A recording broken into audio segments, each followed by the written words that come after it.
नमस्कार दोस्तों, स्वागत है आप सभी का संकल्प स्टडी पॉइंट उत्तराखंड में।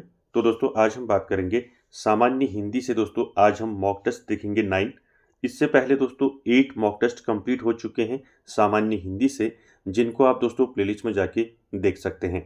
चलिए दोस्तों स्टार्ट करते हैं आज का सेशन, और आप सभी लोग दोस्तों वीडियो के एंड तक जरूर बने रहें। चलिए पहला क्वेश्चन लेते हैं दोस्तों आज का। पहला है, पावक किसका पर्यायवाची है? पहला क्वेश्चन देखिए, आंसर कीजिए इसका। पावक जो है किसका पर्यायवाची है आपने बताना है। ऑप्शन देखिए, सूर्य, वायु, अग्नि या फिर प्रकाश। तो राइट आंसर क्या हो जाएगा दोस्तों? पावक किसे कहते हैं? तो अग्नि। ठीक है, तो राइट आंसर क्या हो जाएगा आपका? पावक किसका पर्यायवाची है? अग्नि का पर्यायवाची है। और अग्नि के पर्यायवाची आपको पूछे जा सकते हैं दोस्तों, आपने याद रखना है। अग्नि के पर्यायवाची और क्या होते हैं? जैसे आपका हुतासन हो गया, ठीक है, हुतासन। ठीक है, हुतासन के साथ साथ ज्वाला भी कहते हैं अग्नि को, ठीक है, ज्वाला। साथ ही साथ अग्नि को अनल भी कहा जाता है। क्या कहा जाता है? अनल। ठीक है, तो ये पर्यायवाची हैं अग्नि के, इनको आप याद रखना अपनी। ठीक है, चलिए आगे चलते हैं दोस्तों। अगला क्वेश्चन भी आपका पर्यायवाची है। क्वेश्चन नंबर 2, आंसर कीजिए प्रकाश का पर्यायवाची क्या होगा? ठीक है, आपको बताना है प्रकाश का पर्यायवाची शब्द क्या होगा। ऑप्शन देखिए दोस्तों, दिनकर, आलोक, दिवाकर या फिर तिमिर। तो क्या होगा यहाँ पर? राइट आंसर बताइए क्वेश्चन नंबर 2 का। देखिए दोस्तों यहाँ पर देखिए, दिनकर और दिवाकर ये तो सूर्य के पर्यायवाची हैं। ठीक है, दिनकर, दिवाकर ये किसके पर्यायवाची हैं? ये हैं आपके सूर्य के। ठीक है, ये तो हो नहीं सकते आपके। ठीक है, बचे आपके आलोक और तिमिर। तिमिर मतलब होता है दोस्तों, तिमिर का अर्थ क्या होता है? तिमिर मतलब होता है आपका अंधेरा या अंधकार। ठीक है, तिमिर का मतलब क्या होता है? अंधकार। तो ये भी नहीं हुआ। तो राइट आंसर क्या हो जाएगा? प्रकाश का पर्यायवाची आलोक। ठीक है, तो बी ऑप्शन यहां पर आपका राइट हो जाएगा। ठीक है, इसको याद रखेंगे। चलिए आगे चलते हैं क्वेश्चन नंबर 3 पर। क्वेश्चन नंबर 3 विलोम शब्द है दोस्तों, आपने बताना है क्वेश्चन नंबर 3 में आवरण शब्द का विलोम बताना है। तो आंसर कीजिए दोस्तों, आवरण का विलोम क्या होगा? ऑप्शन देखिए, आचरण, अनावरण, अवज्ञा या फिर सुवर्ण। तो राइट आंसर क्या हो जाएगा दोस्तों यहाँ पर क्वेश्चन नंबर 3 का? बताइए। आवरण का मतलब क्या होता है? ठीक है, आवरण का मतलब होता है ढका हुआ। ठीक है, ढका हुआ। तो इसका विलोम क्या होगा ये बताना है आपने। तो विलोम होगा दोस्तों इसका, आवरण का क्या होगा? अनावरण। ठीक है, तो 3 का राइट आंसर क्या हो जाएगा दोस्तों? बी ऑप्शन यहां पर राइट हो जाएगा, अनावरण। ठीक है, चल आगे चलते हैं क्वेश्चन नंबर 4 पर। क्वेश्चन नंबर 4 है दोस्तों, निर्मल का विलोम क्या होगा?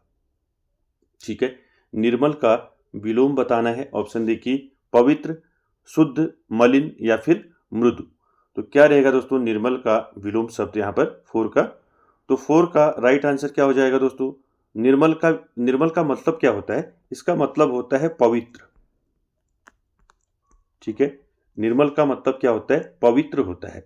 ठीक है, तो इसका विलोम क्या हो जाएगा? 4 का राइट आंसर हो जाएगा दोस्तों मलिन। ठीक है, सी ऑप्शन यहां पर आपका राइट हो जाएगा। ठीक है, तो पवित्र का अगर आपको विलोम पूछा जाता है, पवित्र का विलोम क्या हो जाएगा? पवित्र का विलोम क्या हो जाएगा बताइए? अपवित्र हो जाएगा। ठीक है, अपवित्र हो जाएगा। ठीक है, ठीक है, तो इसको याद रखेंगे। पवित्र का विलोम अपवित्र हो जाएगा। शुद्ध का विलोम क्या हो जाएगा? शुद्ध का विलोम क्या हो जाएगा? अशुद्ध हो जाएगा। ठीक है, शुद्ध का विलोम क्या हो जाएगा? अशुद्ध हो जाएगा। ठीक है, और मृदु का विलोम क्या हो जाएगा? मृदु मतलब क्या होता है? मृदु मतलब होता है आपका मुलायम। तो इसका विलोम क्या हो जाएगा? कटु।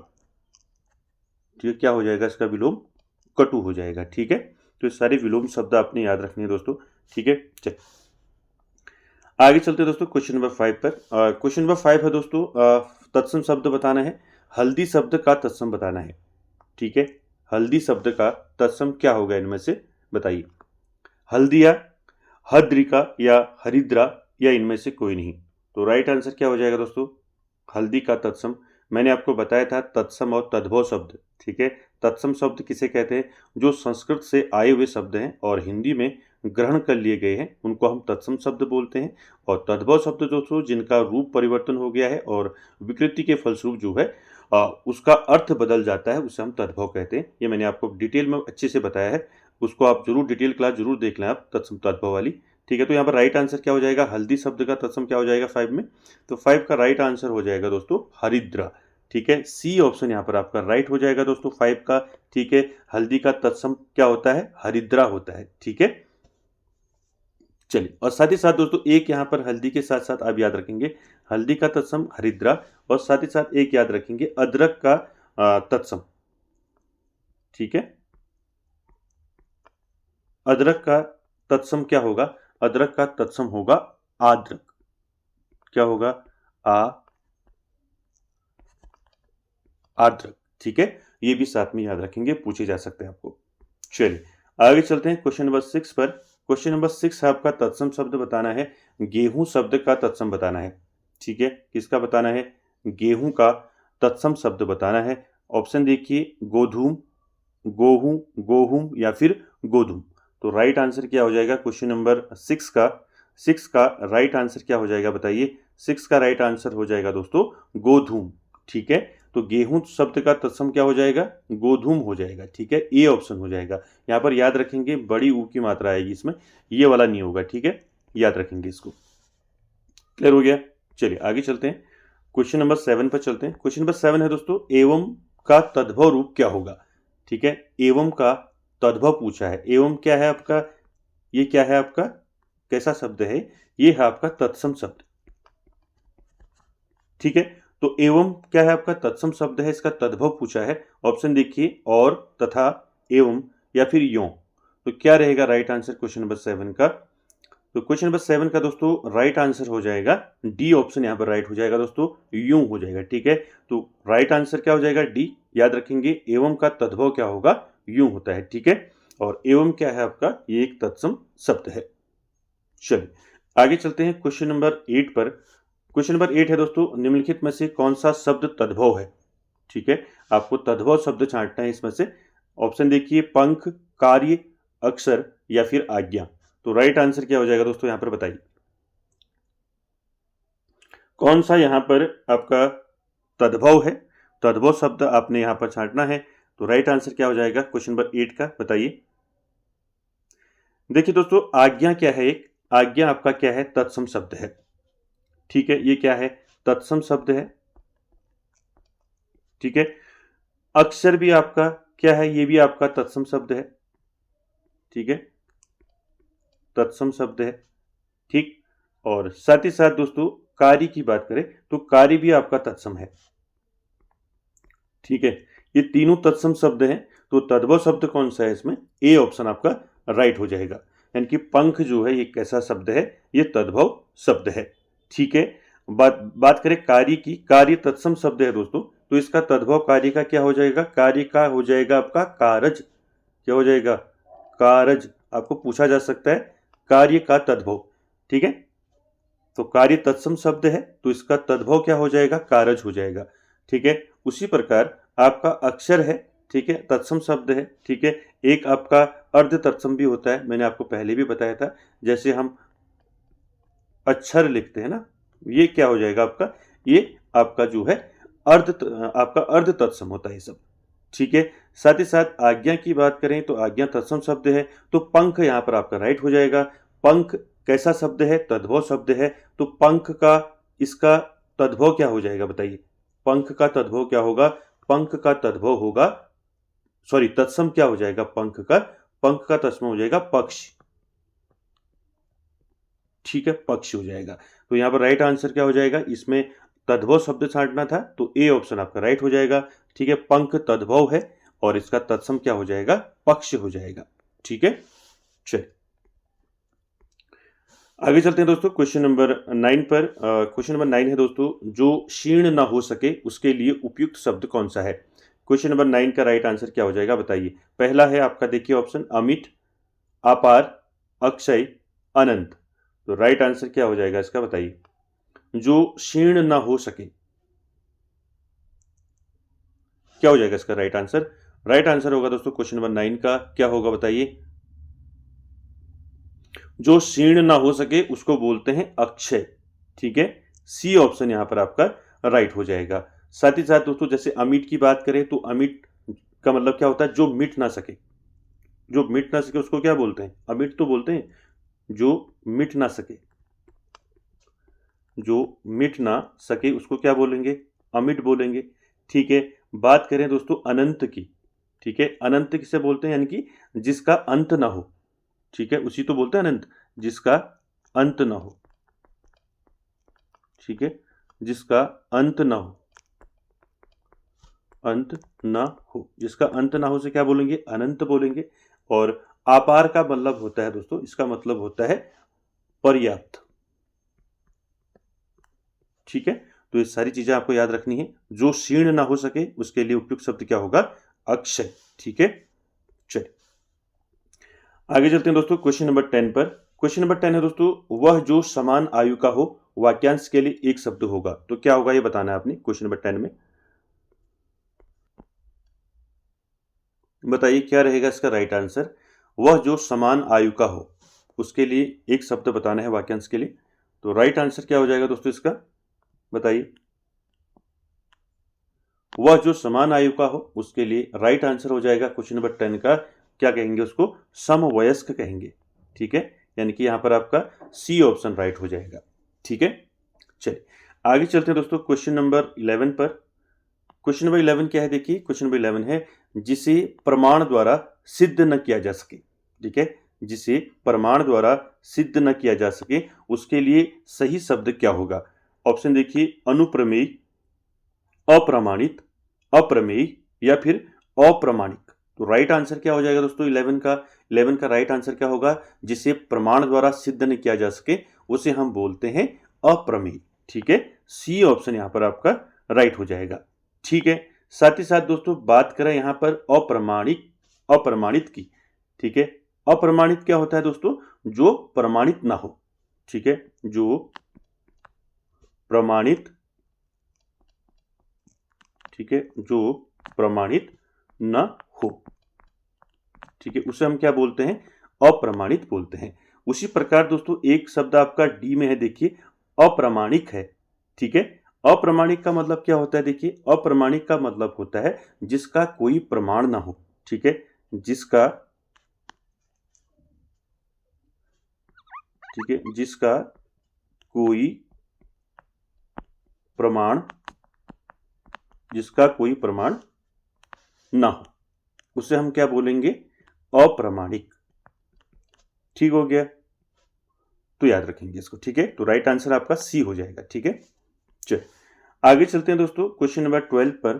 क्वेश्चन नंबर 12 क्या है, देखिए अधोघात शब्द किस संधि का उदाहरण है। आपने बताना है दोस्तों अधोघात, अधोघात शब्द किस संधि का उदाहरण है। ऑप्शन देखिए, गुण संधि, व्यंजन संधि, विसर्ग संधि या फिर वृद्धि संधि। तो राइट आंसर क्या हो जाएगा दोस्तों, बताइए। अधोघात किस संधि का उदाहरण है अधोघात। तो यहां पर आपको दोस्तों अधोघात का संधि विच्छेद करना आना चाहिए। अधोघात का संधि विच्छेद क्या होगा, अध धन घात। ठीक है, अधोघात। ठीक है, इसमें कौन सी संधि होगी, तो राइट आंसर क्या हो जाएगा 12 का राइट आंसर हो जाएगा विसर्ग संधि। ठीक है, तो सी ऑप्शन यहां पर आपका राइट हो जाएगा। आगे चलते हैं क्वेश्चन नंबर 13 पर। क्वेश्चन नंबर 13 है दोस्तों, निम्नलिखित में से कौन सा व्यंजन संधि का उदाहरण नहीं है, बताना है। ठीक है, इनमें से कौन सा है जो व्यंजन संधि का उदाहरण नहीं है। ठीक है, क्वेश्चन नंबर 13 ऑप्शन देखिए, तदाकार, सुबादी, राघवेंद्र या इनमें से कोई नहीं। तो राइट आंसर क्या हो जाएगा दोस्तों, बताइए कौन सा व्यंजन संधि का उदाहरण नहीं है इनमें से। देखिए दोस्तों तदाकार की बात करें तो तदाकार का क्या संधि विच्छेद क्या होगा, तत् धन आकार। ठीक है, तत् धन आकार। ठीक है, तदाकार। ठीक है, तो इसमें दोस्तों आपका व्यंजन संधि है। ठीक है, बात करें सुबादी की। ठीक है, सुबादी यानी कि आपका शुभ धन आदि। ठीक है, शुभ धन आदि, सुबादी। तो ये भी, इसमें भी आपका व्यंजन संधि है। ठीक है, तो यहाँ पर राइट आंसर हो जाएगा आपका राघवेंद्र। ठीक है, राघवेंद्र में व्यंजन संधि नहीं है। ठीक है, राघवेंद्र में कौन सी संधि है? राघवेंद्र में गुण संधि है। ठीक है, बात करें, देखिए राघवेंद्र का अगर हम संधि विच्छेद करेंगे तो क्या होगा? राघव धन इंद्र होगा ना, राघव धन इंद्र। ठीक है, तो मैंने आपको अच्छे से बताया था, जहां पर ए और ई आता है तो ए हो जाता है, गुण संधि हो जाती है। ठीक है, देखिए यहाँ पर प्रथम शब्द का जो अंतिम स्वर है वो ए है और यहाँ पर ई आ गया, ए धन ई बराबर ए हो गया ये। ठीक है, तो ये आपका क्या हो गया? गुण संधि हो गया। तो इसमें गुण संधि है राघवेंद्र में, तो इसलिए राइट आंसर आपका सी हो जाएगा। ठीक हो गया। चल आगे चलते हैं दोस्तों, क्वेश्चन नंबर 14 की बात करें। 14 है आपका परिक्रमा में उपसर्ग बताना है। ठीक है, परिक्रमा में उपसर्ग क्या होगा ये बताना है, परि, पौ, पर या फिर क्रमा। तो राइट आंसर क्या हो जाएगा दोस्तों? 14 का राइट आंसर हो जाएगा आपका परि उपसर्ग है इसमें। ठीक है, तो देखिए परिक्रमा है ना, देखिए परिक्रमा। ठीक है, तो यहां पर परि क्या हो गया? उपसर्ग हो गया। ठीक है, क्रम, यहां पर क्रम जो है ये क्या हो गया? ये आपका मूल शब्द हो गया। ठीक है, क्रम क्या हो गया? मूल शब्द हो गया। और इसमें प्रत्यय कौन सा होगा? प्रत्यय इसमें आ गया आपका आ प्रत्यय। अगर आपको प्रत्यय पूछा जाता है परिक्रमा में, तो परिक्रमा में प्रत्यय क्या होगा? आ प्रत्यय होगा, उपसर्ग परि होगा और मूल शब्द क्या होगा? क्रम। ठीक है, चल आगे चलते हैं दोस्तों। आज का आखिरी क्वेश्चन, क्वेश्चन नंबर 15, कथनी शब्द में प्रत्यय बताना है। ठीक है, कथनी में कौन सा प्रत्यय होगा? ऑप्शन देखिए, अनि, ई, नी या फिर कथ। तो राइट आंसर बताइए दोस्तों इसका। ये कई बार पूछा जाता है दोस्तों। प्रत्यय और उपसर्ग मैंने बताया है आपको अच्छे से। ठीक है, डिटेल क्लास जरूर देखें आप। तो कथनी शब्द में कौन सा प्रत्यय होगा? तो 15 का राइट आंसर क्या हो जाएगा दोस्तों? ई प्रत्यय होता है इसमें, ई प्रत्यय, ई प्रत्यय होगा। बी ऑप्शन राइट हो जाएगा आपका। ठीक है, और साथ ही साथ मैंने बताया था ई प्रत्यय से बनने वाले शब्दों के बारे में बताया था, जैसे आपका कथनी हो गया। ठीक है, कथनी के साथ साथ जैसे आपका भारतीय हो गया। ठीक है, भारतीय, इसमें भी कौन सा प्रत्यय होगा? ई प्रत्यय होगा। भारतीय के साथ साथ राष्ट्रीय। ठीक है, राष्ट्रीय, इसमें भी कौन सा प्रत्यय होगा? ई प्रत्यय होगा। उसी प्रकार जैसे भवदी हो गया ना, भवदी, भवदी में कौन सा प्रत्यय होगा? इसमें भी ई प्रत्यय होगा। ठीक है, इसके साथ साथ जैसे आपका पठनीय हो गया। ठीक है, पठनीय में कौन सा प्रत्यय होगा? ई प्रत्यय होगा इसमें भी। ठीक है, उसी प्रकार आपका दिवसीय हो गया, जातीय हो गया, इनमें सब में कौन सा प्रत्यय होता है? ई प्रत्यय होता है। ठीक है, तो इसको याद रखेंगे। तो दोस्तों आज का सेशन यहीं तक। कैसा लगा आज का सेशन? कमेंट बॉक्स में जरूर कमेंट करें और वीडियो को एंड तक देखने के लिए थैंक यू वेरी मच।